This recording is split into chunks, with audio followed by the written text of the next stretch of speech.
The elevator doors slid shut with a soft whisper, sealing Lucas Reed inside with the echo of his greatest humiliation. 23 floors down, and each floor felt like another nail in the coffin of his reputation.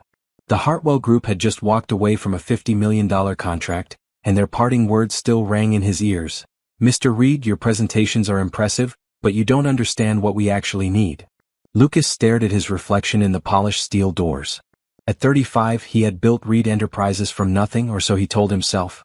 The truth was harder to swallow. He had inherited his father's connections and turned them into a business empire through sheer force of will and an ego the size of Manhattan. But now, after his fourth major contract failure in 6 months, that empire was cracking. His phone buzzed with another message from his investors. They wanted answers. They wanted results. Most of all, they wanted someone to blame, and Lucas knew exactly who that someone would be. The elevator reached the ground floor, and Lucas stepped out into the marble lobby of the Millennium Tower. His Italian leather shoes clicked against the floor as he walked past the security desk, past the indoor fountain, past the perfectly arranged flowers that cost more than most people made in a week. Everything about this building screamed success, but Lucas felt like a fraud walking through it. "Good evening, Mr. Reed," called Janet from the front desk. She always had a smile for him, probably because he tipped well at Christmas. Tonight he barely heard her. Outside, the November air bit through his expensive suit. New York City moved around him in its usual chaos, but Lucas felt disconnected from it all. He had meetings tomorrow, phone calls to make, damage control to handle. But right now he just needed to walk. His phone rang. The investor group. Lucas let it go to voicemail. He walked for blocks without direction, his mind replaying every moment of the disastrous meeting. The Hartwell Group had wanted a community development project, something to revitalize a struggling neighborhood. Lucas had presented them with glossy renderings of luxury condos and high-end retail spaces. They had wanted affordable housing and job creation programs. He had offered them profit margins and tax incentives. "You're not listening to us," Mrs. Hartwell had said, her voice patient but firm. "You're not hearing what our community needs." Lucas had doubled down, explaining how his vision would bring more value to their investment. That's when they had stood up and walked out. Now, 3 hours later, Lucas found himself in a part of the city he rarely visited. The buildings here were older, shorter, with fire escapes zigzagging down their faces like steel scars. This wasn't his world of glass towers and marble lobbies. This was real New York, the kind his father had always warned him to stay away from. He turned a corner and nearly collided with a woman carrying a bucket and mop. She was young, maybe late 20s, with dark skin that seemed to glow under the streetlights. Her hair was pulled back in a simple ponytail, and she wore a blue uniform with City Clean Services embroidered on the chest. "Sorry," Lucas mumbled, stepping aside. "No problem," she replied, her voice warm despite the late hour. "You look lost." Lucas almost laughed. Lost didn't begin to cover it. "Just walking," he said. The woman, her name tag read, Evelyn, studied his face for a moment. "Rough day?" "Rough year," Lucas admitted before he could stop himself. Evelyn nodded like she understood. "Those happen. Mind if I ask what kind of work you do?" "Business development. Contracts. Real estate." He paused. "At least I used to be good at it." "Used to be?" Lucas found himself telling the stranger about his day, about the Hartwell Group, about everything falling apart. Maybe it was the darkness or the fact that she was a complete stranger, but the words poured out of him. Evelyn listened without interruption, occasionally nodding. When he finished, she was quiet for a long moment. "Can I tell you something?" she said finally. "I clean offices all over this city. I hear a lot of business meetings through thin walls and open doors. I've heard your name before." Lucas felt his stomach sink. "Great. So you know I'm a failure." "No," Evelyn said, surprising him. "I know you're trying to solve problems the wrong way." "What do you mean?" "You talk at people instead of talking with them. You tell them what you think they need instead of asking what they actually need." She shifted the weight of her cleaning supplies. "I run a small cleaning business on weekends. Nothing fancy, just helping families and small shops in my neighborhood. You know what I learned? People don't care how smart you are if you don't care about them." Lucas stared at her. Here was a janitor giving him business advice. 6 months ago he would have laughed and walked away. Tonight, her words hit him like a punch to the chest. "The Hartwell Group," Evelyn continued, "they're not just investors. Mrs. Hartwell grew up in the neighborhood they want to develop. Her grandmother still lives there. This isn't about money for them. It's about home." "How do you know that?" "Because I listen. And because I grew up in a neighborhood just like it." Evelyn adjusted her grip on the mop handle. Sometimes the people with the biggest titles know the least about what people actually need. Lucas opened his mouth to argue, then closed it. The woman was right and they both knew it. I should let you get back to work, he said finally. Probably, Evelyn agreed. But Mr. Reed?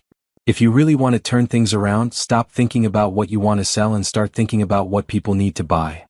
She walked away, leaving Lucas standing alone under the streetlight. For the first time in months, maybe years, he felt like someone had actually heard him. Not the successful businessman, not the millionaire developer, but the lost man who had forgotten how to connect with the world around him. As he watched Evelyn disappear around the corner, Lucas made a decision that would change everything. Tomorrow he wasn't going to make phone calls or schedule meetings. Tomorrow he was going to find the janitor who saw through his expensive suit to the failure underneath. Tomorrow he was going to start learning how to listen. Lucas arrived at the Millennium Tower at 6 in the morning, 2 hours before his usual time. The lobby was empty except for the security guard, who looked surprised to see him so early. Lucas had barely slept, Evelyn's words playing on repeat in his mind. He needed to find her, to understand what she meant about listening to people. He took the elevator to his office on the 23rd floor and tried to work, but concentration was impossible. Every email felt pointless, every phone call felt hollow. At 9:30 his assistant Rebecca knocked on his door. Mr. Reed? The Peterson Group meeting is in an hour. Should I prepare the presentation materials? Lucas looked at the stack of folders on his desk. Another pitch, another chance to talk at people instead of with them. Cancel it, he said. Rebecca blinked. Cancel it? Tell them we need to reschedule. Tell them we're restructuring our approach. After Rebecca left, looking confused, Lucas spent the day researching everything he could about the Hartwell Group. Not their financial statements or property values, but their history. Mrs. Hartwell's background, the neighborhood they wanted to develop, the community they were trying to serve. What he found made him feel sick. The area had once been thriving, full of small businesses and close-knit families. Over the years, economic changes had hollowed it out. Empty storefronts lined the main street, and many families had moved away seeking better opportunities.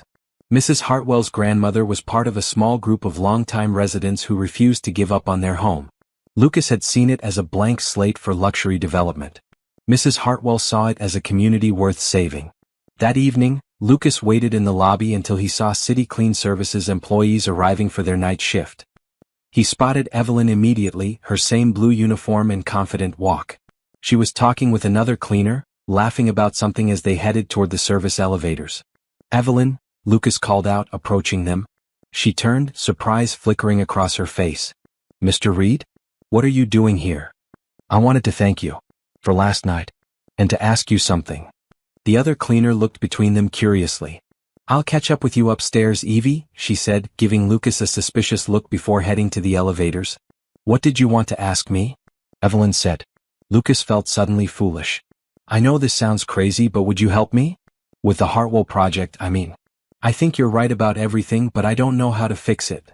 Evelyn studied his face carefully. You're serious. Dead serious. I'll pay you for your time, of course. Whatever your consulting rate is. I don't have a consulting rate. I clean offices and run a small weekend business.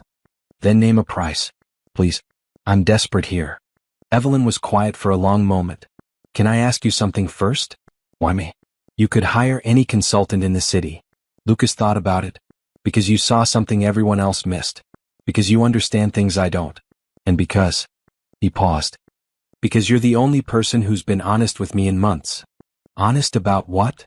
That I'm failing because I don't know how to connect with people anymore. Maybe I never did. Evelyn looked around the marble lobby, with its expensive art and designer furniture. You really want my help? Yes. Then meet me tomorrow night at 9. But not here. She pulled a piece of paper from her pocket and wrote an address. There's a community center in Riverside. That's the neighborhood the Hartwell Group wants to develop. If you really want to understand what they need, you need to see it for yourself. Lucas took the paper. What's at the community center? A meeting. The residents are getting together to talk about the development proposals they've received. Yours included. Evelyn's expression was serious. They have some thoughts about your luxury condos. The next evening, Lucas drove his BMW into a neighborhood he had only seen in demographic reports and aerial photographs. The streets were lined with old row houses, some well-maintained, others showing signs of neglect. He passed several empty lots where buildings had once stood, now filled with nothing but weeds and garbage. The community center was a converted school building, its brick walls weathered but solid. Lucas parked and walked toward the front door, feeling overdressed in his business suit. Inside, about 40 people sat in folding chairs arranged in a circle. They ranged in age from teenagers to elderly residents, representing every ethnicity Lucas could imagine. At the front of the room, Mrs. Hartwell stood next to a poster board covered with photos and newspaper clippings. Lucas spotted Evelyn near the back and took an empty chair beside her. "You came," she said quietly. "I said I would." Mrs. Hartwell was speaking about the various development proposals the community had received.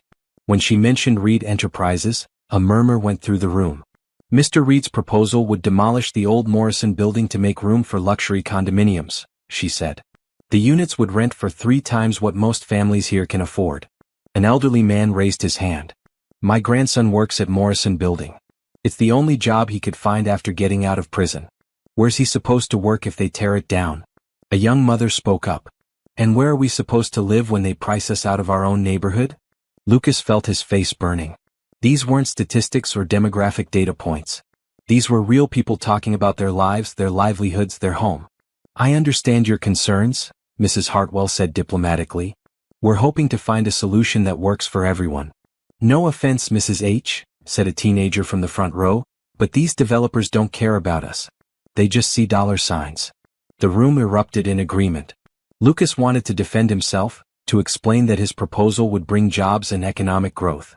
But as he listened to person after person share their stories, their fears, their hopes for the neighborhood, he realized something devastating. They were right. He had never once considered what would happen to the current residents. He had never asked what kind of development they actually wanted. He had looked at their neighborhood and seen opportunity for profit, not a community worth preserving. After the meeting ended, people milled around talking in small groups. Lucas sat in his chair, overwhelmed by everything he had heard. "How do you feel?" Evelyn asked, taking the seat next to him. "Like an idiot," Lucas said honestly. "That's a start. They hate me. My proposal would destroy everything they care about." "Then write a new proposal." Lucas looked at her. "What?" "You heard what they need.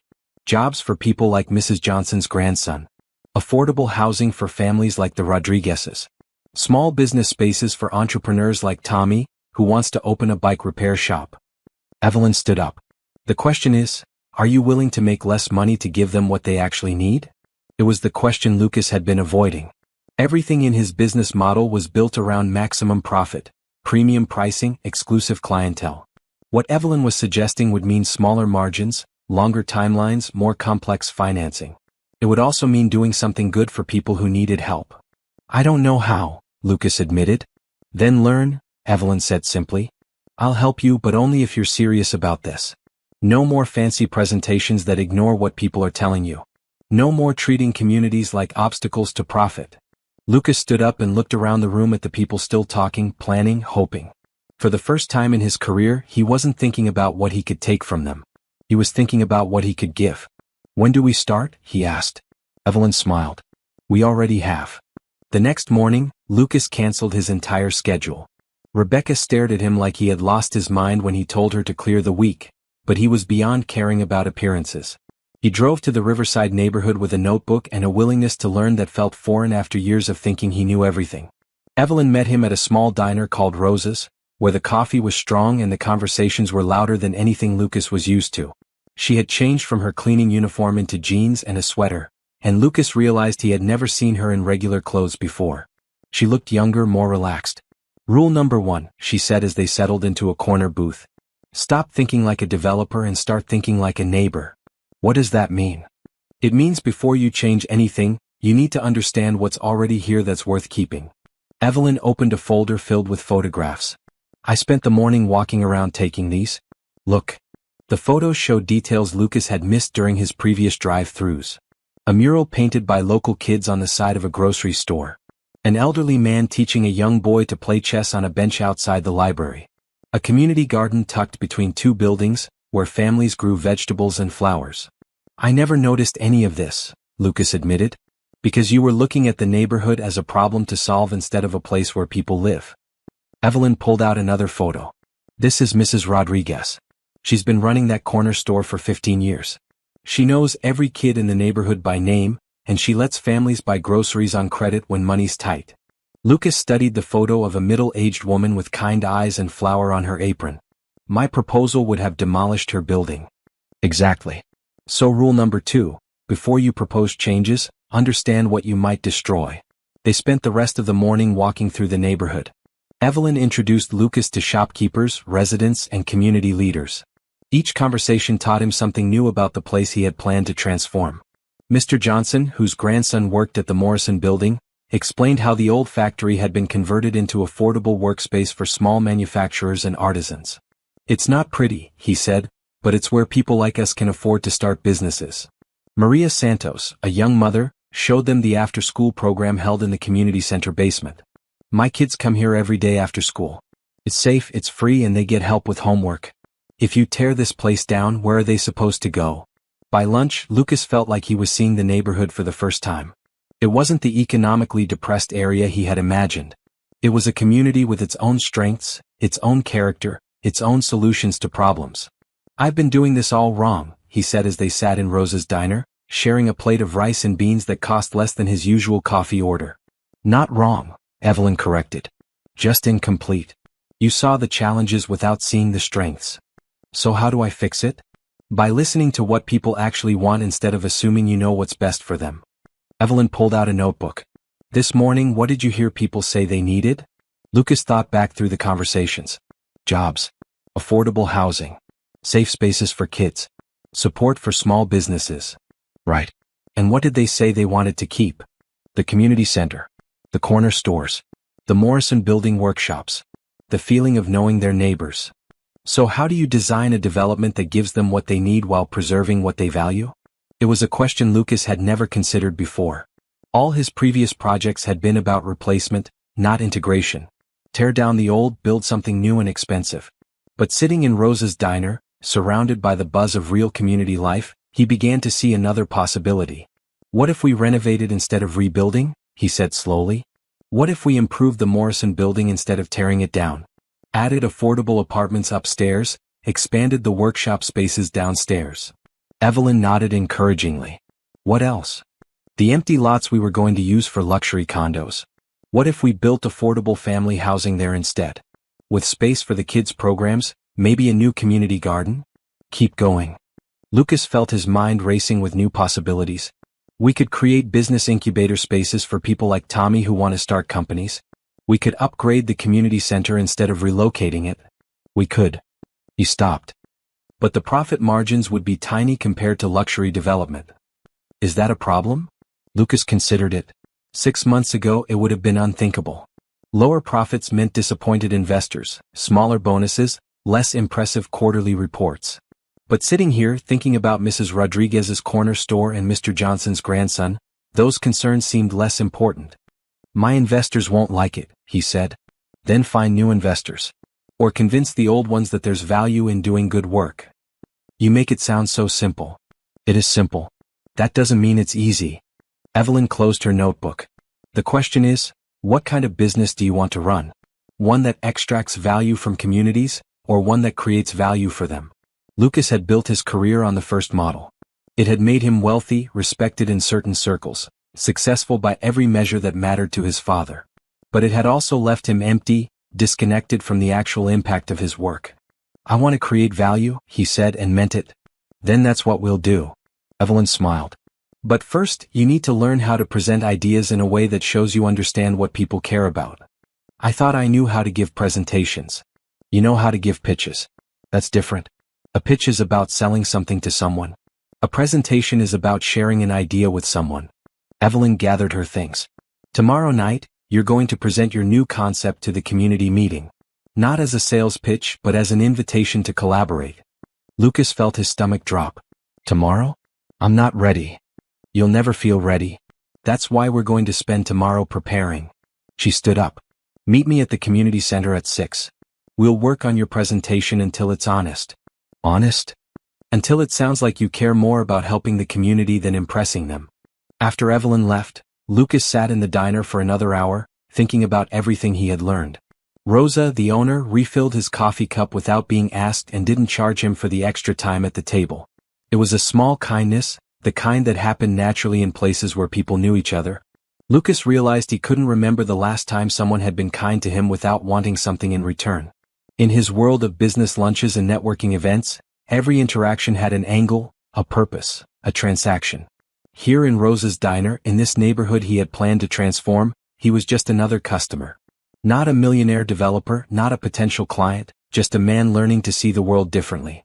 It felt like coming home to a place he had never been before. Lucas barely slept that night. He kept thinking about tomorrow's presentation and how different it needed to be from anything he had ever done before. By morning he had filled 3 legal pads with notes, crossed out ideas and rough sketches of building layouts. He arrived at the community center early, carrying a stack of poster boards and a box of markers. Evelyn was already there, setting up folding chairs with Tommy, the teenager who wanted to open a bike repair shop. "You're early," she said, looking at his armload of supplies. "I couldn't stop thinking about the presentation. I have so many ideas, but I don't know how to organize them." "First rule of community presentations," Tommy said, surprising Lucas, "is to remember you're talking to your neighbors, not your board of directors." Lucas looked at the young man with new interest. "You've given presentations before?" "Every month. I come to these meetings asking for support for different projects. Youth center improvements, job training programs, community cleanup days." Tommy shrugged. "You learn what works and what doesn't." Evelyn smiled. "Tommy, maybe you could help Mr. Reed understand how to talk to this group." For the next hour, Tommy and Evelyn coached Lucas through a completely different approach to presenting.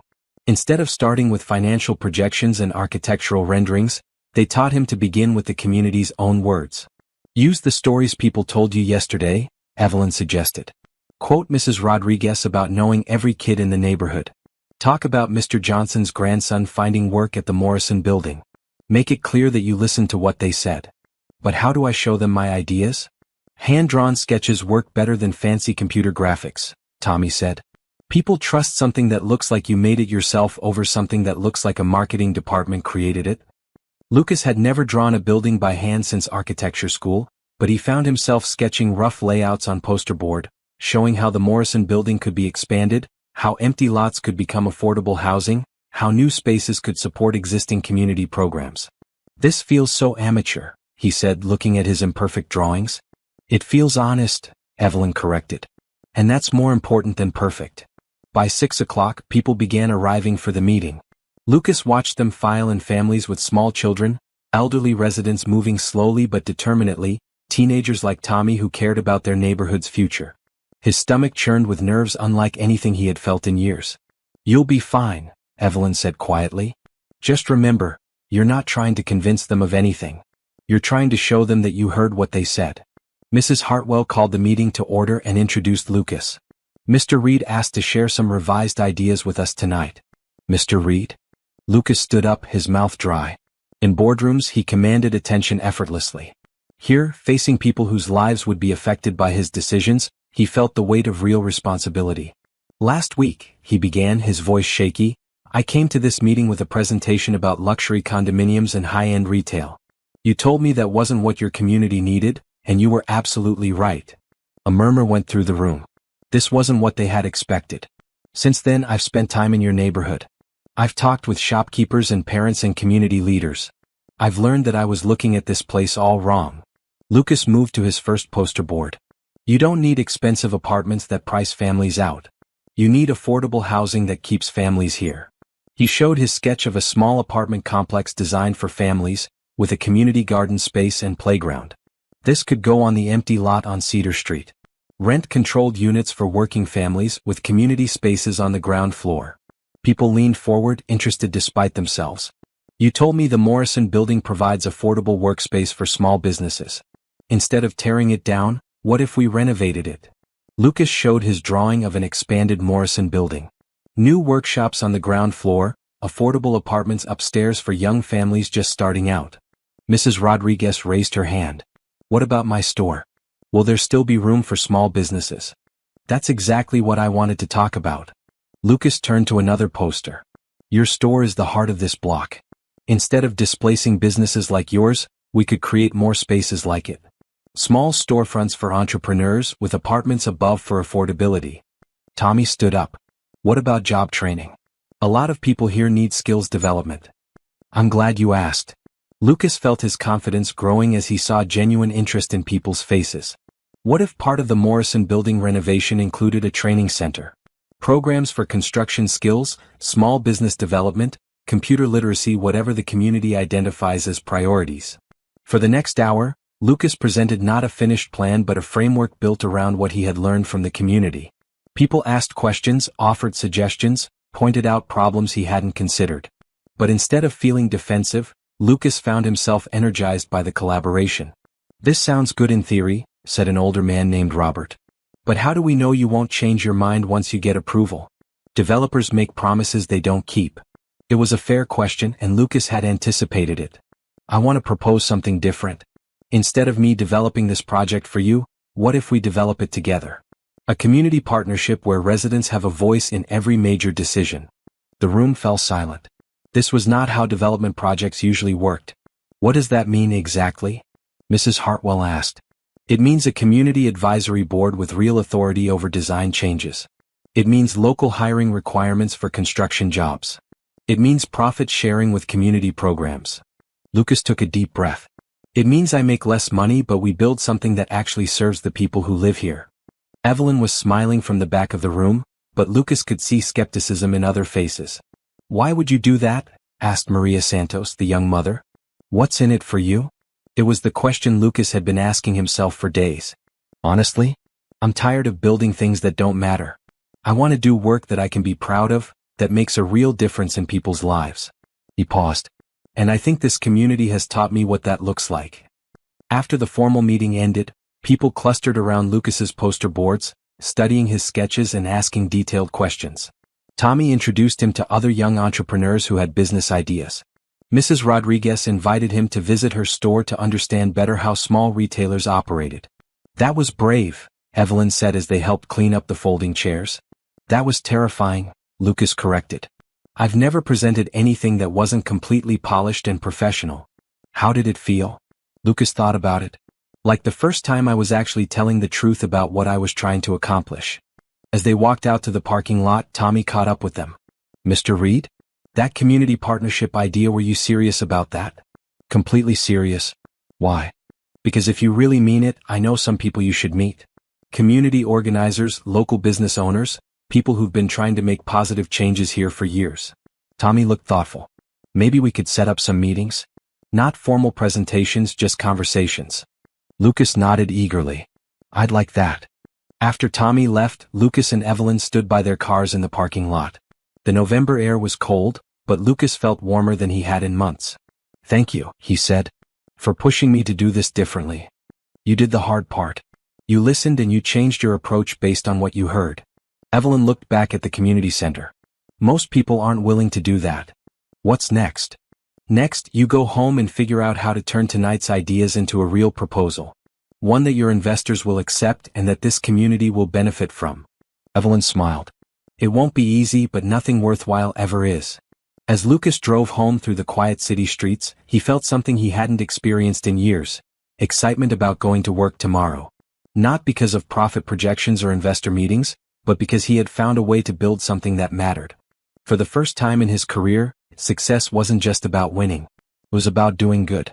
Lucas spent the weekend in his office not because he had to, but because he wanted to. For the first time in months, work felt meaningful.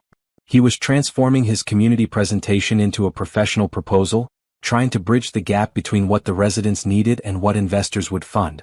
The numbers were challenging. Affordable housing and community spaces generated lower returns than luxury developments. But as Lucas worked through different financing models, he discovered opportunities he had never considered before. Tax incentives for affordable housing. Grants for community development. Low-interest loans for projects that created jobs in underserved areas. By Sunday evening he had a framework that could work. The profit margins were smaller, but the project was still financially viable. More importantly, it was something he could be proud of. Monday morning, Lucas called an emergency meeting with his investor group. These were the men who had funded his previous projects, wealthy individuals who expected substantial returns on their capital. Lucas knew what he was about to propose would challenge everything they expected from him. The meeting was held in the conference room of Blackstone Financial, 30 floors above Manhattan with views of Central Park. Richard Blackstone, the group's leader, sat at the head of the table surrounded by 4 other investors. These men had made their fortunes in real estate, private equity, and international finance. They spoke in terms of quarterly returns and exit strategies. "Gentlemen," Lucas began, "I want to present a revised approach to the Riverside development project." "Thank God," said Richard. "After the Hartwell Group walked away, we were beginning to wonder if you'd lost your touch." Lucas pulled up his presentation on the conference room screen. "I have good news. The Hartwell Group is interested in reconsidering our proposal." Murmurs of approval around the table. "However," Lucas continued, "the project structure needs to be different from our usual approach."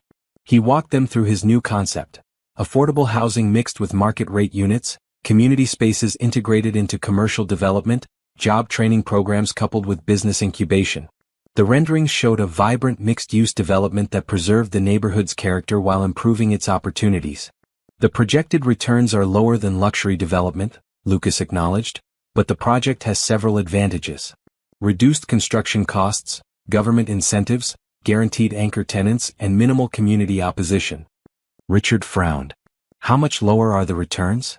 "Approximately 30% below our usual targets." The room went quiet. 30% was significant money for investments of this size. "Lucas," said James Morrison, another investor, "we understand the appeal of do-good projects, but we're in business to make money. A 30% reduction in returns is unacceptable." Lucas had expected this reaction. "I understand your concern, but I think you're missing the bigger picture.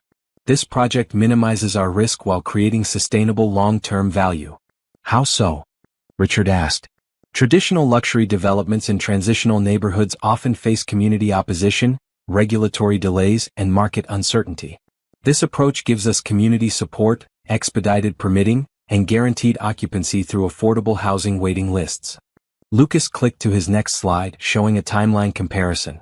The Meridian project downtown took 3 years to get approved because of community opposition. The Riverside project could be approved in 6 months with community endorsement. "But still with lower profits," James insisted. "Lower per unit profits, yes.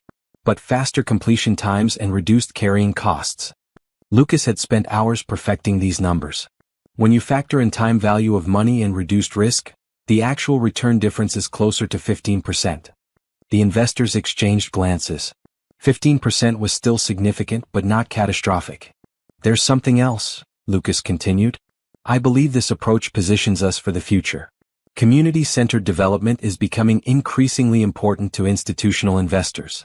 Pension funds, university endowments, socially responsible investment funds, they're all looking for projects that generate both financial and social returns." This got their attention. The investor class was indeed shifting toward ESG criteria: environmental, social, and governance factors. "Are you suggesting we pivot our entire business model?" Richard asked. "I'm suggesting we diversify it. Keep doing luxury projects where they make sense, but add community-centered development as a new revenue stream." Lucas felt his confidence building. The market for affordable housing is enormous and underserved. There's real opportunity here. After an hour of detailed discussion, the investors agreed to move forward with the Riverside project as a pilot program. They weren't enthusiastic about the reduced returns, but they were intrigued by the strategic possibilities. "One condition," Richard said as the meeting ended. "We want monthly progress reports and quarterly reviews. If this experiment doesn't perform as projected, we revisit our entire approach." Lucas agreed, knowing he was taking a significant risk. If the project failed, it wouldn't just affect this development, it would likely end his relationship with these investors entirely. That afternoon, Lucas drove back to Riverside to share the news with Evelyn. He found her at Rose's Diner, having lunch with Tommy and Mrs. Rodriguez. She had invited him to join what had become a regular planning meeting for community members involved in the development project. The investors said yes, Lucas announced as he sat down. The table erupted in excitement. Tommy high-fived Mrs. Rodriguez, who beamed with pride. "But there are conditions," Lucas continued, tempering their celebration. "We need to prove this model works. Any delays or cost overruns could kill the project." "What do you need from us?" Evelyn asked. "Partnership. Real partnership. I need community leaders who will work with me to make decisions, solve problems, and keep the project on track." Lucas looked around the table. "I can't do this alone, and I don't want to." Over the next hour they discussed how the partnership would work. Tommy would coordinate with other young entrepreneurs interested in the business incubator spaces. Mrs. Rodriguez would help design the small business district. Evelyn would liaise between the development team and community residents. What about your cleaning business? Lucas asked Evelyn. This would be a significant time commitment. I've been thinking about that, she said. What if community liaison became my full-time job? You need someone who understands both business and community organizing. I need a career opportunity that uses all my skills. Lucas felt his heart skip. The idea of working with Evelyn every day was both exciting and terrifying. Over the past weeks, his feelings toward her had evolved from gratitude to genuine admiration to something deeper he wasn't ready to name.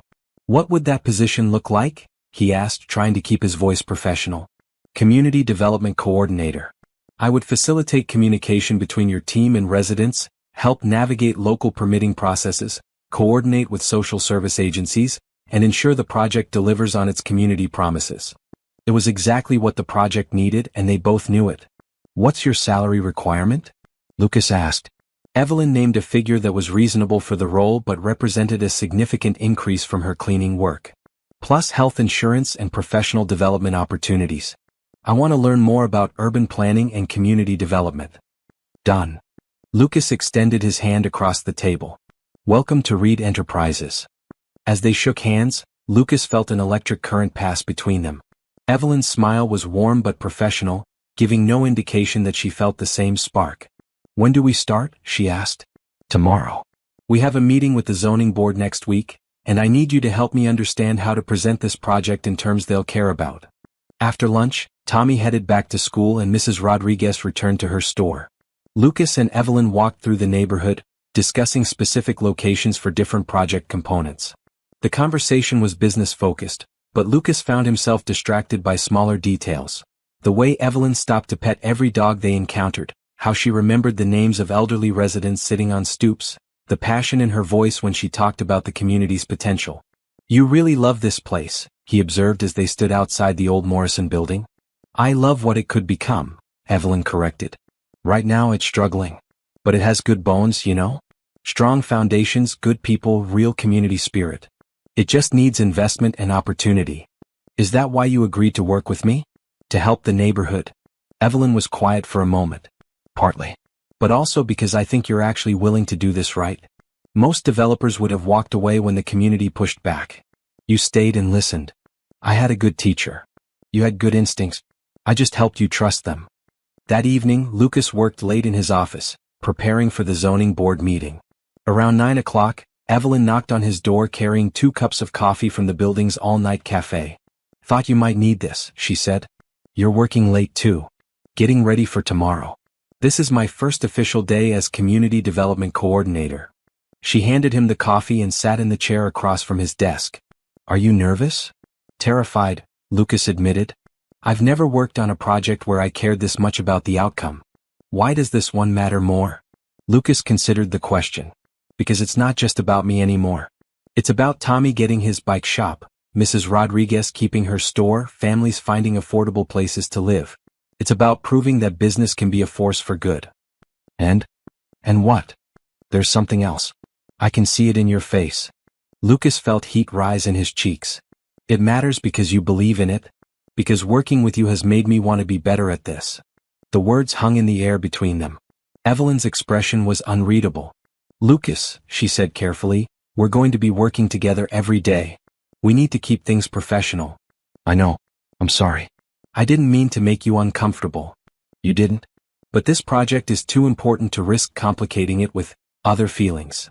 Lucas nodded, understanding but disappointed. You're right. The community partnership comes first. Exactly.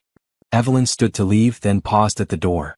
For what it's worth, working with you has been different than I expected. Good different. But let's focus on building something amazing before we worry about anything else. After she left, Lucas sat in his office thinking about her words. She hadn't said she didn't have feelings for him, just that they needed to focus on the work first. It wasn't exactly encouragement, but it wasn't a complete rejection either. More importantly, she was right about priorities. This project would affect hundreds of families, dozens of small businesses, and an entire community's future. Whatever personal feelings existed between them would have to wait until they proved this new approach could work. Lucas turned back to his zoning documents, but he was smiling. Tomorrow he would officially begin the most challenging and meaningful project of his career, working alongside the woman who had taught him what it meant to build something that mattered. Success had never felt so close or so worth fighting for. The zoning board meeting was a revelation for Lucas. Instead of the adversarial relationship he expected, the board members were genuinely interested in the project's community benefits. Evelyn had coached him to emphasize job creation, affordable housing quotas, and infrastructure improvements rather than profit projections and architectural aesthetics. "Mr. Reed," said the board chairwoman, "this is refreshing. Most developers come here trying to minimize their community obligations. You're proposing to exceed them." "The community told us what they needed," Lucas replied, glancing at Evelyn who sat in the gallery. "We listened." The project received preliminary approval in record time. Afterward, Evelyn and Lucas celebrated with coffee at Rosa's Diner, where news of the approval had already spread through the neighborhood network. "You were right about the presentation approach," Lucas said. "Talking about community benefits first made all the difference. You did the hard part. You actually meant what you said." Evelyn stirred her coffee thoughtfully. "Most people can fake sincerity for an hour. You've been proving it for weeks." Over the following days, Lucas found himself looking forward to work in a way he hadn't since starting his company. He and Evelyn fell into a routine of morning planning meetings, afternoon site visits, and evening strategy sessions. Their working relationship was seamless, built on complementary skills and shared vision. Evelyn brought community connections and practical wisdom about what would actually work in the neighborhood. Lucas contributed financial expertise and the ability to navigate regulatory systems. Together they solved problems neither could have handled alone. "The contractor estimates are coming in higher than projected," Lucas said during one of their evening sessions. They were working in the community center, surrounded by architectural drawings and budget spreadsheets. "Which components are driving the overages?" Evelyn asked, moving her chair closer to see his laptop screen. Lucas caught a hint of her perfume as she leaned over something light and floral that made him momentarily lose his train of thought. "The Morrison building renovation. Apparently the electrical system is more outdated than we realized. What if we phase the renovation? Do the structural work first, then upgrade systems as budget allows. That could work, but it would delay the workshop spaces." Evelyn considered this. What if the existing workshops operated during construction? Some of the artisans might even help with renovation work if you hired them as contractors. It was exactly the kind of creative solution Lucas never would have considered. "That's brilliant. Local hiring, reduced costs, and continued community programming during construction." As Lucas made notes, he became aware of how close Evelyn was sitting, how natural it felt to work this closely with someone who understood both his business challenges and his personal goals. "You're getting good at this," she said, reading over his shoulder. "At what?" "Thinking like a community partner instead of just a developer." Lucas turned to look at her. Their faces were only inches apart. For a moment, neither of them moved. Then Evelyn sat back slightly, creating distance. "We should probably call it a night," she said. "Long day tomorrow." "Right. Of course." But neither of them moved to pack up their materials. "Can I ask you something?" Lucas said. "Why did you really agree to work with me? Not the official reasons, but the real ones." Evelyn was quiet for a long moment. "Because I saw something in you that night we first talked. Under all that expensive clothing and business school vocabulary, you seemed like someone who genuinely wanted to do good work. You just didn't know how. And now I think you're figuring it out." Their eyes met again, and this time Lucas didn't look away. "Evelyn, I know we agreed to keep things professional, but I have to tell you something. Working with you, seeing how you care about people, watching you solve problems that would never occur to me, it's making me fall for you." Evelyn's breath caught. "Lucas, I'm not asking for anything. I just needed you to know. You've changed how I see everything business, community, what success actually means. I've never felt this way about anyone before." "This is complicated," Evelyn said softly. "I know. We work together. We come from completely different worlds. There are a dozen reasons why this doesn't make sense. But I can't stop thinking about you. Not just as a colleague, but as the woman who taught me what it means to care about something bigger than myself." Evelyn stood up and walked to the window overlooking the street where they had first met. "You want to know the truth? I've been thinking about you too. But Lucas, we're not just from different worlds, we're from different universes. You live in a penthouse. I live in a studio apartment. You went to Harvard Business School. I got my education working 3 jobs and taking night classes. None of that matters to me. It matters to me. Evelyn turned back to face him. I've worked too hard to get where I am to risk it all for, what? A relationship with my boss who might get bored with me when the novelty wears off. Lucas felt like she had slapped him. Is that what you think this is? Some kind of novelty? I don't know what this is. That's the problem. They stared at each other across the room, the tension thick between them. You're right, Lucas said finally.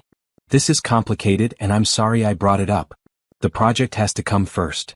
The project comes first, Evelyn agreed, but her voice was softer now. But Lucas? For what it's worth, the feeling is mutual. I just need to be smart about this. What would being smart look like? Waiting. Seeing if what we're feeling is real or just the excitement of working on something meaningful together. Proving that this partnership can work before we risk complicating it. Lucas nodded, understanding but disappointed. How long are we talking about? Until the project is approved and construction begins. Until we know this community development model actually works. Evelyn gathered her papers. If we still feel the same way, then we can talk about what that means. That could be months. Good things are worth waiting for, Evelyn said, echoing something his grandmother used to tell him. After Evelyn left, Lucas sat alone in the community center thinking about their conversation. She was right to be cautious. Their professional relationship was still new, and the project's success depended on their ability to work together effectively. But her admission that she felt the same way gave him hope. The next few weeks were both heaven and torture. Lucas and Evelyn worked together every day, their professional partnership growing stronger even as their personal attraction simmered beneath the surface.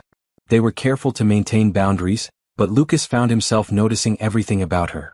How she listened intently to everyone's ideas, how she could diffuse tension with humor, how her face lit up when they solved a difficult problem together.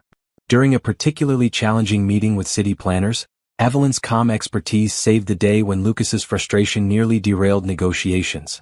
You complemented each other well in there, Tommy observed afterward. Like you've been working together for years instead of weeks. We make a good team, Lucas agreed, carefully not looking at Evelyn. More than good, Mrs. Rodriguez added. You two understand each other. That's rare in business partnerships. If only they knew, Lucas thought. That evening, as they walked through the neighborhood reviewing construction timelines, Evelyn said quietly, "This is harder than I thought it would be." What is? Working with you every day. Pretending I don't think about what it would be like if we were more than colleagues. Lucas stopped walking. Evelyn, I know what I said about waiting. I know it's the smart thing to do. But Lucas, I've never felt this connected to someone before. Not just romantically, but intellectually, professionally, emotionally. Then why are we waiting? Because I'm scared, she admitted. I'm scared that if this doesn't work out, I'll lose not just you but also the best job I've ever had. I'm scared that people will think I got this position for the wrong reasons. I'm scared that you'll realize I'm not as sophisticated or educated or polished as the women you usually date. Lucas moved closer to her. You want to know what I realized today? I don't want to date you because you're sophisticated or polished. I want to be with you because you're real. Because you make me want to be a better person. Because when I imagine my future, you're the only person I want to share it with. They were standing under a streetlight, surrounded by the quiet sounds of the neighborhood settling into evening. The moment felt suspended, full of possibility and risk. We're really going to do this, aren't we? Evelyn said. Only if you want to. Instead of answering with words, Evelyn stepped closer and kissed him. It was soft and tentative at first, then deeper as Lucas pulled her closer. When they finally broke apart, both were breathing hard. This changes everything, Evelyn whispered. It changes everything, Lucas agreed, but not the important things. We're still partners. We're still committed to this project. We're still going to prove that business can be a force for good. And now we're going to do it together. In every way that matters. As they walked back toward their cars, hands intertwined, Lucas felt a contentment he had never experienced before. He had found not just love but a true partner, someone who shared his values, challenged his thinking, and made him excited about the future they could build together. The project was important, but what he and Evelyn were creating together was bigger than any single development. They were building a new model for how business and community could work together, and they were doing it as a team in every sense of the word. Success had never felt so complete. 3 months into their relationship, Lucas and Evelyn had found a rhythm that balanced their professional partnership with their growing personal connection. They were careful to maintain boundaries during work hours, but evenings were theirs to share dinner, plan for the future, and simply enjoy being together. The Riverside project was progressing ahead of schedule. Construction on the first phase of affordable housing had begun, and the Morrison building renovation was halfway complete. More importantly, other communities had begun reaching out to Lucas about similar developments. "We got another inquiry," Rebecca announced during Lucas's Monday morning briefing. "The East Side Neighborhood Association wants to discuss a mixed-use project." Lucas looked up from his coffee. "That's the fourth one this month. Word is spreading about what you're doing in Riverside. Apparently, the mayor mentioned your project as a model for community development at last week's urban planning conference." Evelyn, who was reviewing contractor reports at the conference table, smiled. "You're becoming the poster child for responsible development." "We're becoming the poster child," Lucas corrected. "This only works because we're doing it together." His investors had taken notice too. Richard Blackstone had called the previous Friday to discuss expanding their community development portfolio. "The returns are actually better than projected," Richard had said. "Lower per unit profits, but faster approvals, reduced carrying costs, and guaranteed occupancy rates. Plus the ESG credentials are opening doors with institutional investors." It was exactly what Lucas had hoped for when he first proposed this approach. Now, sitting in his office with Evelyn and Rebecca, Lucas felt the satisfaction of vindication. "Set up meetings with all the community groups that have inquired.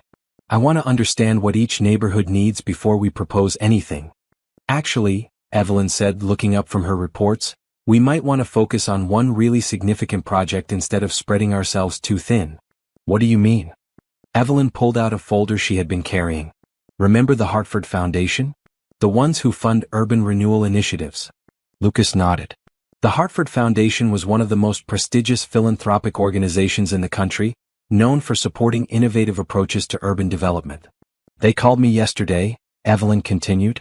"They want to discuss a major project in Detroit. $100 million community development initiative in 3 interconnected neighborhoods." Rebecca whistled softly. Lucas felt his pulse quicken. $100 million project would be the largest he had ever undertaken. "What would it involve?" he asked. "Everything we're doing in Riverside, but at scale. Affordable housing, small business development, job training, community facilities. They want to create a model that other cities can replicate." Lucas stood up and walked to the window overlooking the city. A project of this magnitude could establish Reed Enterprises as a national leader in community development. It could also be his biggest failure if things went wrong. "What's the timeline?" he asked. "They want a full proposal in 6 weeks. If selected, we'd start planning immediately with construction beginning next spring." "Who else are they considering?" "Morrison Development, Sterling Group, and Chin Construction." Evelyn's voice was neutral, but Lucas could hear the underlying excitement. "All major firms with established track records." Lucas turned back to face them. "So we'd be competing against companies with more experience and larger teams." "Yes," Evelyn said, "but none of them have our community partnership model. None of them have 3 months of proven results to point to." Rebecca was already making notes. "We'd need to expand the team significantly. Probably hire additional project managers, community liaisons, construction supervisors. And we'd need to be in Detroit regularly," Evelyn added. "Probably relocate there temporarily during the planning phase." Lucas felt a familiar mixture of excitement and terror. This was the kind of opportunity that could transform his entire business, but it was also a massive risk. If the Detroit project failed, it would likely end his relationship with his investors and destroy the reputation he was building in community development. "What does your gut tell you?" he asked Evelyn. "That we're ready for this. That everything we've learned in Riverside has prepared us for a larger challenge." She paused. "But also that we need to be honest about what we're taking on. This isn't just a bigger version of what we're already doing. It's exponentially more complex." Lucas spent the rest of the day thinking about the opportunity. By evening, when he and Evelyn met for dinner at their usual restaurant, he had made his decision. "We're going to go for it," he said as they settled into their booth. "Are you sure?" "No, I'm terrified. But I think you're right that we're ready. And I think the Hartford Foundation is exactly the kind of client we want to work with." Evelyn smiled. "Then we better start preparing the best proposal of our lives." Over the next 6 weeks, Lucas and Evelyn threw themselves into the most intensive project development process either had ever experienced. They traveled to Detroit twice to meet with community leaders, toured the target neighborhoods, and studied demographic data until they could recite statistics in their sleep. The neighborhoods were more challenging than Riverside. Higher poverty rates, more vacant properties, deeper infrastructure problems. But they also had strong community organizations, dedicated residents, and significant untapped potential. The key is going to be demonstrating that our approach can scale, Evelyn said during one of their late-night planning sessions. Riverside is one neighborhood with 40,000 residents. Detroit would be 3 neighborhoods with 150,000 people. So we need to show how community partnership works at that level. Exactly. More community liaisons, neighborhood-specific advisory boards, multiple phases of development that can adapt to different community needs. Lucas had hired a team of consultants to help with technical aspects of the proposal: architects, urban planners, financial analysts. But the core vision came from what he and Evelyn had learned in Riverside: authentic community engagement, local hiring, affordable mixed-income housing, and business development that served residents' actual needs. 2 weeks before the proposal deadline, Lucas received an unexpected phone call from James Morrison of Morrison Development. "Lucas, I hear you're bidding on the Hartford Foundation project." "That's right. I wanted to give you some friendly advice. This isn't the kind of project for experimentation. The foundation expects proven methodologies and established track records." Lucas felt his defensive instincts rise. Our track record in Riverside speaks for itself. One small neighborhood project doesn't prepare you for something this complex. You're in over your head. After hanging up, Lucas wondered if James was right. Was he being naive to think that their Riverside success qualified them for a project of this magnitude? "Morrison called you too?" Evelyn asked when he told her about the conversation. "He did. Apparently he's making the rounds, trying to discourage other bidders. He told me I should be realistic about my qualifications for a project this size." Lucas felt anger flare. "What did you say?" "I told him that underestimating community expertise is exactly why his firm's projects fail to deliver lasting benefits." Evelyn's eyes were bright with determination. "Lucas, we can do this. We have something the other firms don't." "What's that?" "We actually care about the people who live in these neighborhoods. We see them as partners, not obstacles. That matters more than Morrison's 30 years of experience." The night before the proposal deadline, Lucas and Evelyn worked until 3 in the morning, polishing their presentation and triple-checking every detail. When they finally submitted the completed proposal electronically, Lucas felt both exhausted and exhilarated. "Now we wait," Evelyn said, collapsing onto the couch in Lucas's office. "How long do you think?" The foundation said 4 weeks for initial review, then finalist presentations.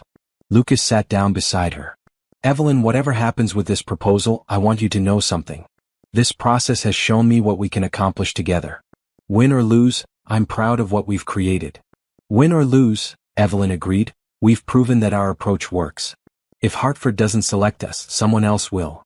As they sat together in the quiet office, surrounded by charts and graphs and architectural drawings, Lucas felt a deep sense of gratitude. 6 months ago, he had been a failed developer with a reputation for arrogance and an inability to connect with his clients. Now he was part of a partnership that was reshaping how he thought about business, community, and his own purpose. Whatever the Hartford Foundation decided, Lucas knew he had already won something more valuable than any contract. A way of working that aligned with his values and a relationship with someone who made him want to be better every day. But still, as he turned off the office lights and walked to the elevator with Evelyn, he found himself hoping that the foundation would see what he and Evelyn had built together. Some opportunities only came once in a lifetime. The call came on a Thursday morning in March. Lucas was reviewing construction reports from Riverside when Rebecca knocked on his door with an expression he couldn't read. "The Hartford Foundation wants to see you," she said. "Finalist presentations are next week in Chicago." Lucas felt his heart skip. "We made the finals?" "You and 2 other firms. Morrison Development and Sterling Group." Evelyn, who had been working at the conference table, looked up with a mixture of excitement and nervousness. "When's the presentation?" "Tuesday at 2 o'clock. They want a full team presentation: principals, project managers, and community liaisons. 1 hour to present, 30 minutes for questions." After Rebecca left, Lucas and Evelyn sat in stunned silence for a moment. "We made the finals," Evelyn said finally. "Against Morrison and Sterling. 2 of the biggest development firms in the country. With 30 years more experience than us. And teams 5 times larger." They looked at each other and burst out laughing at the absurdity of their situation. "We're really doing this," Lucas said. "We're really doing this," Evelyn agreed. So how do we beat firms with 30 years more experience? Lucas thought about it.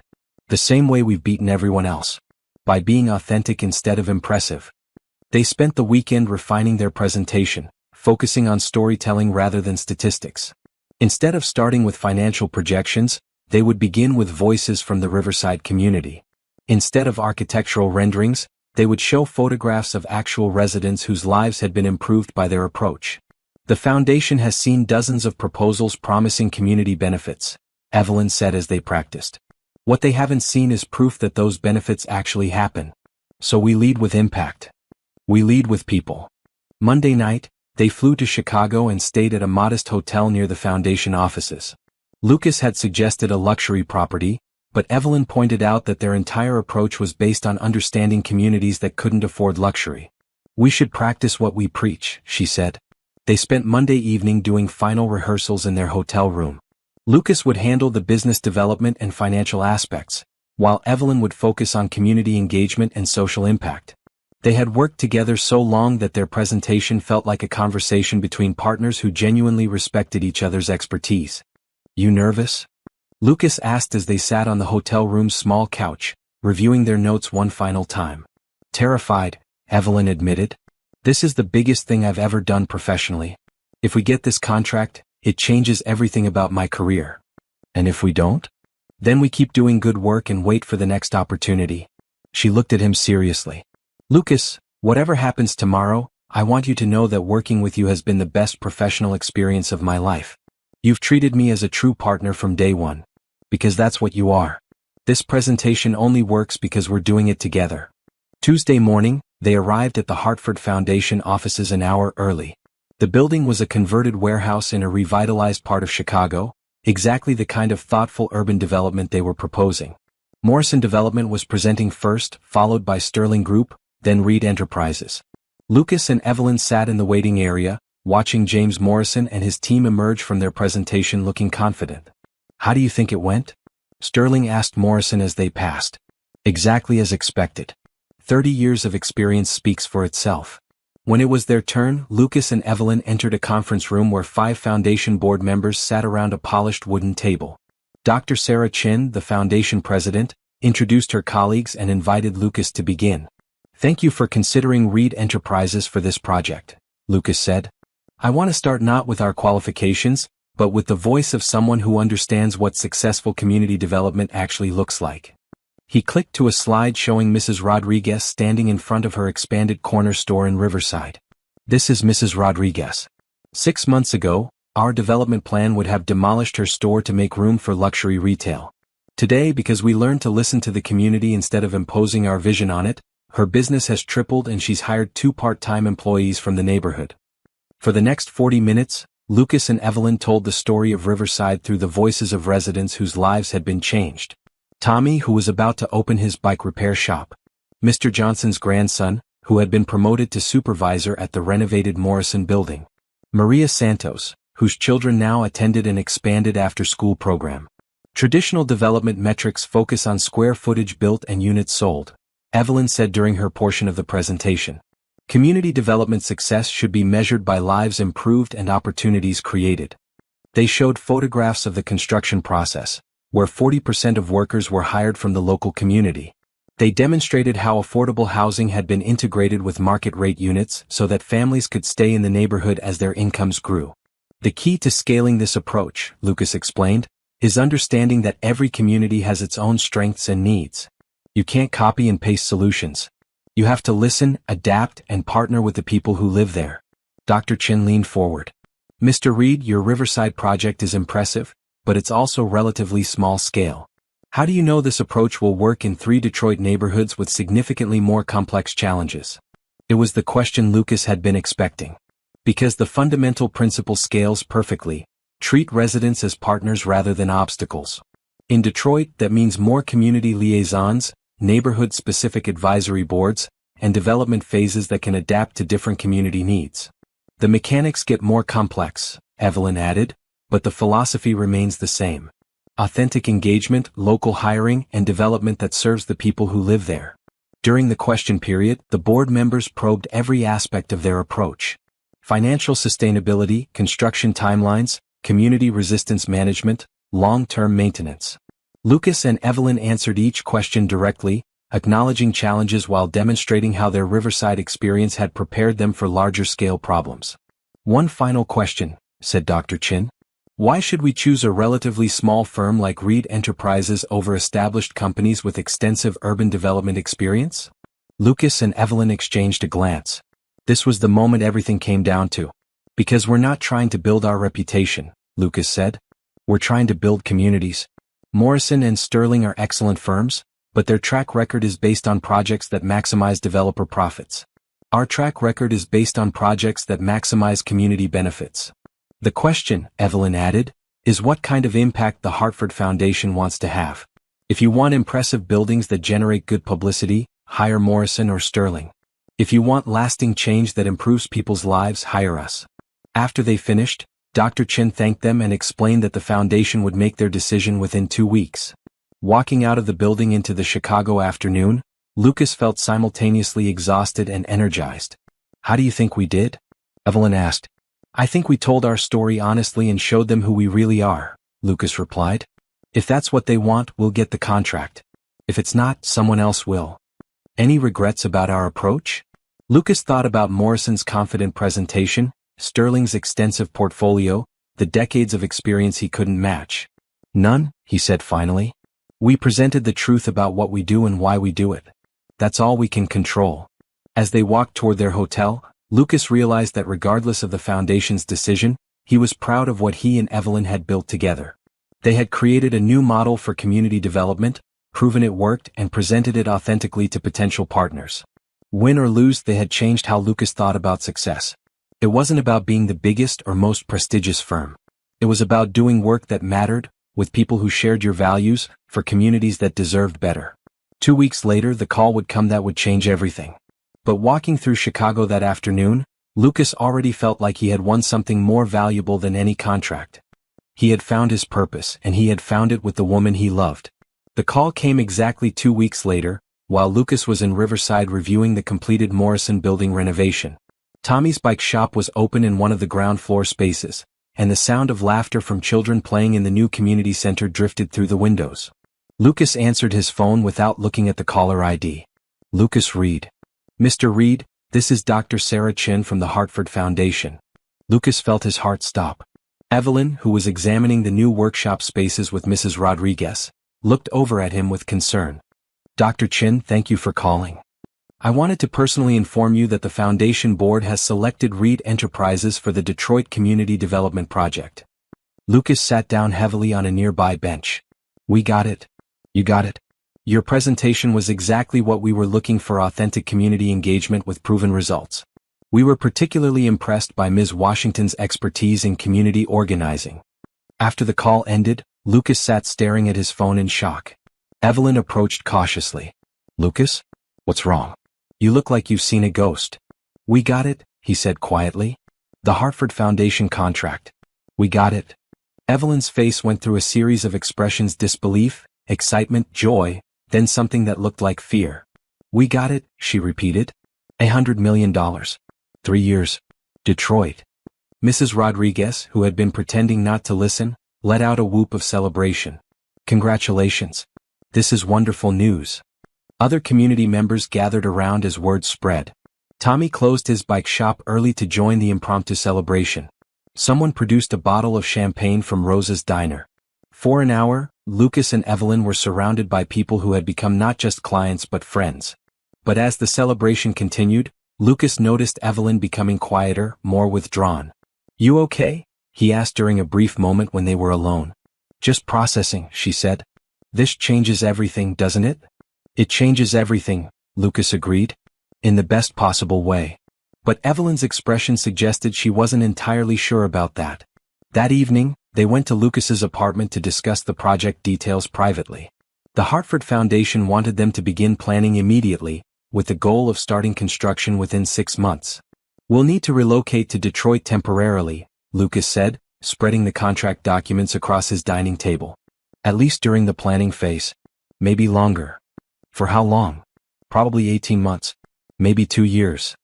Evelyn was quiet for a long moment. Lucas, there's something we need to talk about. Something in her tone made Lucas look up from the contracts. What is it? I got a call today too. From Sterling Group. Lucas felt a chill run down his spine. What did they want? They offered me a job. Director of Community Relations. Double my current salary, full benefits, immediate relocation to their San Francisco office. They're trying to poach you. It's a good offer, Lucas. A really good offer. The kind of opportunity one never thought I'd have. Lucas set down the contract pages. But you're going to turn it down, right? We're partners. We just won the biggest contract of our careers. That's just it, it's the biggest contract of your career. For me, it's the first major project I've ever worked on. What if I'm not ready for something this big? You're kidding, right? Evelyn, you're the reason we won this contract. The foundation specifically mentioned your expertise. Or what if we fail? What if Detroit is too complex, too challenging? If this project goes badly, it doesn't just hurt Reed Enterprises. It destroys my reputation in community development before I've even established one. Lucas stood up and walked to the window. So you're thinking about taking the Sterling job? I'm thinking about my future. About what's best for my career long term. And apparently that doesn't include working with me. That's not fair. Lucas turned to face her. Isn't it? 6 months ago, you taught me that business should be about partnership, about caring for communities, about doing work that matters. Now when we have the chance to do exactly that on a massive scale, you want to walk away for a bigger paycheck. It's not about the money. Then what is it about? Evelyn was quiet for a long moment. It's about being realistic. Lucas, what we have is amazing, but it's also fragile. We've been together personally for 3 months. Professionally for 6 months. What happens when the pressure of $100 million project tests those relationships? What happens as we support each other and do great work just like we have been? Or what happens as we burn out, our relationship falls apart, and I lose both my boyfriend and my career in one catastrophic failure? Lucas felt like she had slapped him. Is that what you think will happen? I don't know what will happen. That's the problem. They stared at each other across the apartment, the weight of unspoken fears hanging between them. Evelyn, Lucas said quietly, do you want to know what I think will happen? I think we'll go to Detroit and do the best work of our lives. I think we'll help 3 neighborhoods become thriving communities. I think we'll prove that business can be a force for good. And I think we'll do it all together as partners in every sense of the word. And if we don't? If the project fails, if we can't handle the pressure, if working together destroys what we have personally, then we'll deal with it. Together. Lucas moved closer to her. Evelyn, I love you. Not just as a colleague, not just as a business partner, but as the woman I want to build a life with. Taking the Sterling job won't protect you from risk, it'll just be a different kind of risk. What do you mean? You'll spend the rest of your career wondering what we could have accomplished together. You'll work for a company that sees communities as problems to manage instead of partners to support. You'll make more money, but you'll do work that matters less. Evelyn sat down on the couch, looking exhausted. I need time to think. How much time? The Hartford Foundation wants an answer about the team structure within a week. Sterling needs to know about their offer by Friday. So 4 days. 4 days. Lucas sat down beside her, careful not to crowd her space. Can I ask you one thing? What does your gut tell you to do? My gut tells me to stay with you and take on Detroit together. But my brain tells me that's a huge risk. And your heart? Evelyn looked at him with tears in her eyes. My heart tells me that I've never been happier or more fulfilled than I have been working with you. But Lucas, I'm scared. I've worked so hard to get where I am, and I'm terrified of making the wrong choice. I understand being scared. I'm scared too. But Evelyn, we've already proven we can do this work together. We've already shown that our approach works. The only question is whether you trust us enough to take it to the next level. It's not about trust. It's about... She paused, searching for the right words. It's about knowing that if this doesn't work out, I'll have given up a guaranteed opportunity for an uncertain one. But guaranteed opportunity for what? To do work that doesn't inspire you with people you don't love. They sat in silence for several minutes, both lost in their own thoughts. I need to go home, Evelyn said finally. I need to think about this alone. Of course. But Evelyn, whatever you decide, I want you to know that these past months with you have been the best of my life. Professionally and personally. You've made me a better person and a better businessman. You've done the same for me, she said softly. That's what makes this so hard. After Evelyn left, Lucas paced his apartment for hours, alternating between anger and desperation. How could she even consider leaving? How could Sterling Group try to break up their partnership? How could the biggest opportunity of his career also be the thing that might cost him the woman he loved? By morning he had made a decision. If Evelyn was worried about risk, he would eliminate as much risk as possible. If she was concerned about her career, he would guarantee her success. If she needed security, he would provide it. He called his lawyer first thing in the morning. "I want to restructure Reed Enterprises as a partnership," he said. "Equal ownership, equal decision-making authority, equal financial stake in all projects." "Lucas, that's a significant change. Are you sure about this?" "I've never been more sure of anything in my life." The paperwork would take several days to complete, but Lucas wanted to have the offer ready when Evelyn made her decision. He was prepared to bet everything on their partnership, both personal and professional. The question was whether she was willing to bet on it too. Friday morning arrived gray and rainy, matching Lucas's mood as he waited for Evelyn's decision. He had spent the week preparing for both possibilities, restructuring his business to offer her full partnership, and planning how to handle the Detroit project without her if necessary. The partnership papers were signed and ready in his desk drawer.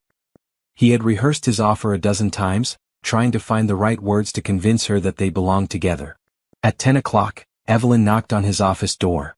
She looked like she hadn't slept much either. "Can we talk?" she said. "Of course." Lucas gestured to the chairs by the window where they had spent so many hours planning and dreaming together. Evelyn sat down but didn't meet his eyes immediately. "I've made my decision about Sterling Group." Lucas felt his heart pounding. "And?" "I turned them down." Relief flooded through Lucas so powerfully that he felt lightheaded. "You turned them down?" "I turned them down because you were right about something. I would spend the rest of my career wondering what we could have accomplished together." Evelyn finally looked at him. "But Lucas, I have conditions." "Anything. I want us to be real partners. Not just in name but in practice. Equal say in all major decisions, equal responsibility for successes and failures, equal ownership in what we build together." Lucas smiled, thinking of the papers in his desk drawer. "I was hoping you'd say that."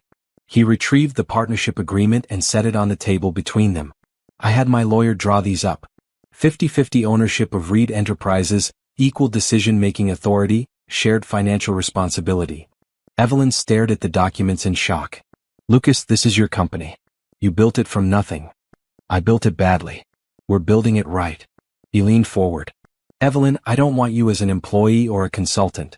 I want you as my partner in business and in life. This is how we make that happen. This is worth millions of dollars. It's worth exactly what we make it worth, together." Lucas took her hand. "The question is, are you willing to take this risk with me?"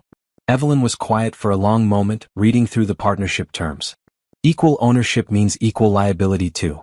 If the Detroit project fails, we both lose everything. And if it succeeds, we both win everything that matters. Which is what, exactly? The chance to do work that makes a real difference in people's lives. The opportunity to prove that business can be a force for good. A model that other developers can follow. Lucas paused. And the knowledge that we did it all together. Evelyn looked around the office where they had spent so many hours planning and problem solving. "You really want to do this? Equal partners in everything? I can't imagine doing it any other way." "Then yes," she said, her voice growing stronger. "Yes, I want to be your partner. In business and in life." They signed the partnership papers that afternoon, with Rebecca and Tommy serving as witnesses. The Riverside Community Center had become their unofficial headquarters, so it seemed fitting to make their new partnership official there. "To Reed and Washington Enterprises," Lucas said, raising a cup of Rosa's coffee and a toast. "To building something that matters," Evelyn replied. The next 6 months were a whirlwind of planning, hiring, and preparation for Detroit. Lucas and Evelyn recruited a team of architects, community organizers, and project managers who shared their vision of development as partnership rather than imposition. They spent weeks in Detroit, meeting with neighborhood leaders, listening to residents' concerns and dreams, learning the unique history and culture of each community. The challenges were indeed more complex than Riverside: deeper poverty, more vacant properties, decades of economic disinvestment. But they also found incredible resilience, creativity, and hope. "This is going to be harder than anything we've done before," Evelyn said during one of their evening planning sessions in their Detroit hotel. "Good," Lucas replied. "If it were easy, everyone would be doing it." The first phase of construction began in September, with a groundbreaking ceremony that brought together residents, community leaders, and Hartford Foundation board members. Dr. Chin spoke about the project as a model for community-centered development that could be replicated across the country. What Reed and Washington Enterprises has created, she said, is proof that development can strengthen communities rather than displacing them. As Lucas and Evelyn stood together at the podium, looking out at the crowd of people whose lives would be touched by their work, Lucas felt a profound sense of completion. Not because the project was finished, it was just beginning, but because he was exactly where he belonged, doing exactly what he was meant to do, with exactly the right person beside him. After the ceremony, as they walked through the neighborhoods that would be transformed over the next 3 years, Evelyn stopped suddenly. "Lucas, I want to ask you something." "What?" "A year ago, did you ever imagine your life would look like this?" Lucas thought about the man he had been before that night when he met Evelyn on a darkened street. Arrogant, disconnected, focused solely on profit and prestige. A successful businessman by conventional measures, but a failure at everything that actually mattered. "Not in a million years," he said honestly. "A year ago, I thought success meant impressive quarterly reports and expensive suits. I thought business was about taking as much as you could and giving back as little as possible." "What changed?" "You changed. You showed me what it meant to care about something bigger than myself. You taught me that the best business partnerships are built on shared values, not just shared profits." "And personally?" Lucas stopped walking and turned to face her. "Personally, you saved my life. I was successful but empty, wealthy but alone. You showed me what it meant to build something meaningful with someone you love." "Is that a proposal?" Evelyn asked with a smile. Lucas felt his heart skip. "Do you want it to be?" "I want it to be everything. Business partnership, life partnership, building a future together that we can both be proud of." "Then yes," Lucas said, dropping to one knee right there on the Detroit sidewalk, surrounded by the construction noise of their shared dream taking shape. "Evelyn Washington, will you marry me? Will you be my partner in everything that matters?" "Yes," she said, pulling him to his feet and kissing him as community members and construction workers cheered around them. "Yes to all of it." As they held each other on that busy Detroit street, Lucas realized that success wasn't measured in dollars or square footage or impressive titles. Success was finding work that aligned with your values, building something that made people's lives better, and doing it all with someone who made you want to be the best version of yourself. He had found his purpose in community development. He had found his partner in Evelyn. And together they were building not just affordable housing and community centers, but a new model for how business could serve as a force for good in the world. It was exactly the kind of success that could never be taken away because it was built on something stronger than profit margins or market conditions. It was built on love, partnership, and the radical idea that doing good and doing well weren't opposing goals but complementary ones. Lucas Reed had finally learned what it meant to build something that would last. Dear amazing viewers, thank you so much for joining Lucas and Evelyn on their journey from that chance encounter on a dark street to building a partnership that transformed not just their lives, but entire communities. Their story reminds us that the most meaningful success comes from authentic connection and shared purpose. I'd love to hear your thoughts. What moment in their relationship resonated most with you? Do you believe businesses can truly be forces for good while remaining profitable? Have you ever had a chance encounter that changed the direction of your life? And what do you think Lucas and Evelyn's next big challenge should be as they expand their community development model? Your comments and engagement mean the world to me, and they help me understand what stories move you most. Please share your thoughts below.